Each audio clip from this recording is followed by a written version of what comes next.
Kilalang aktor inaresto dahil sa kasong syndicated estafa. Totoo ba ito? Ating alamin ang detalye mula po sa ating video about balita para sa iyo aking mga kabayan.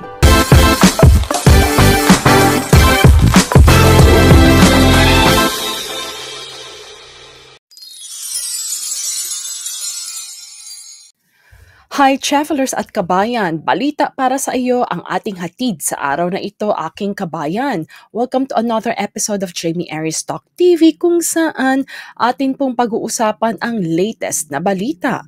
If you have not yet subscribed sa ating channel, kabayan, ano pang hinihintay? Click nyo na po yung subscribe button at notification bell nang sa gayon ay kayo po ay laging updated sa ating mga video vlogs.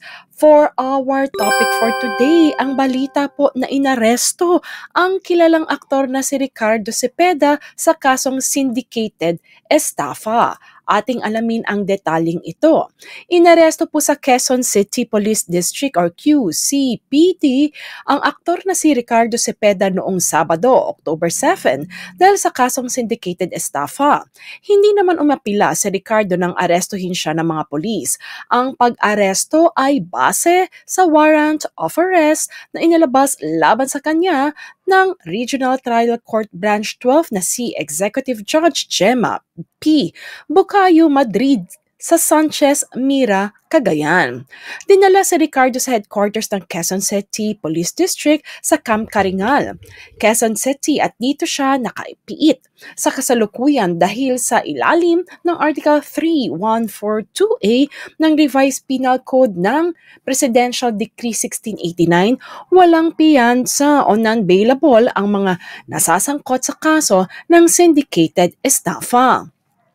Sa ngayon, Oktubre 8, tanging ang post ni Joshua ang pahayag mula sa kampo ni Ricardo at kasalukuyang nagsisirculate ang post social media sa tulong na rin po ng mga nagmamalasakit na kaibigan. Ipinagtanggol naman si Ricardo ng kanyang stepson na si Joshua de Sequeira, ang anak ng dating beauty queen model na si Marina Benepayo, na partner ni Ricardo ngayon sa isang Facebook post. Tingnan po natin ang detalye.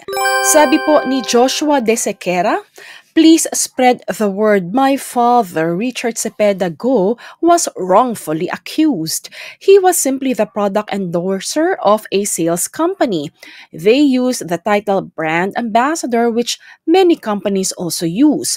The company offered an investment scheme which he had no knowledge nor participation of, which paid people a big percentage profit monthly, guaranteed with advance payouts in monthly post-dated checks. Eventually, the checks started bouncing, so the investors filed estafa cases against everyone who they thought was part of the company. That includes Ricardo, who was just a celebrity model. His lawyer can easily prove his innocence by presenting a copy of TTI showing the company is a sole proprietorship and his name is not there. Also, his name appears nowhere on any of the said investment MOAs or Memorandum of Agreements and post-dated checks. Request for bail and if ever court date is his biggest hassle because it means he is stuck in detainment even though he is innocent." I have seen a lot of hateful comments about this. If you don't really know what's going on or what really happened, please keep your comments to yourself.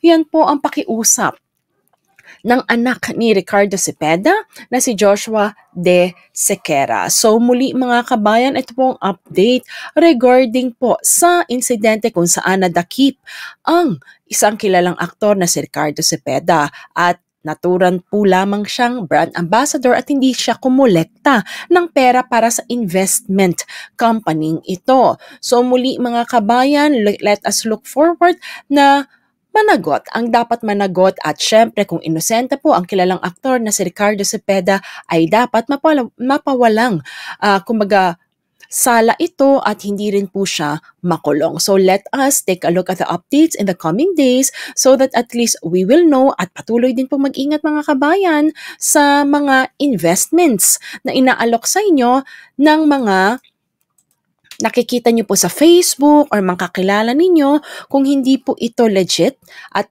hindi niyo po ito halimbawa nakitahan ng mga dokumentong legal na mula sa Pilipinas, ay iwasan niyo po muna itong mga kabayan. Sunod-sunod po ang mga estafa cases na nangyayari sa mga kapwa nating OFWs. Alam naman po natin na ang ating mga sweldo diyan sa overseas ay pinaghirapan po talaga natin. Kung hindi po kayo OFW at kung kayo naman po ay balikbayan, gayon din naman po, naghihirap po tayo magtrabaho at ayaw natin mapunta sa wala ang ating mga pinaghirapan. So muli po mga kabayan, para po sa videong ito, if you find this helpful and informative, please click like and I'm inviting you to subscribe to my channel. Follow nyo na rin po tayo sa FB at TikTok account.